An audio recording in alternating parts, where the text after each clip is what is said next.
Ассаламу алейкум. Бүгін сіздермен капреза салатын дайындаймыз.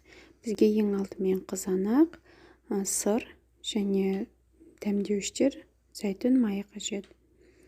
Ең алдымен қызанақты осындай дөңгелек етіп кесіп аламыз.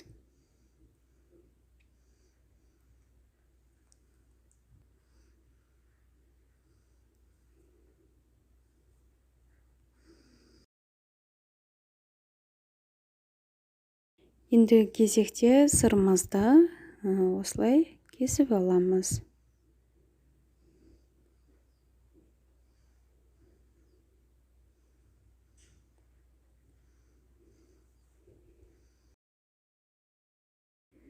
Ыдысымызға осылай кезегімен қызанақ, жаңағыдай сырымызды қойып, кезегімен орналастырып шығамыз.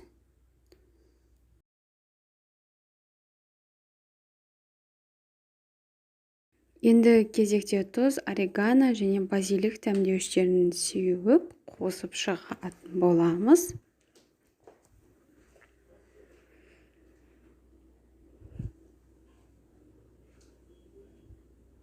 Дәміне қарай, өздеріңіздің қалауларыңызға қарай қосып шығасыздар.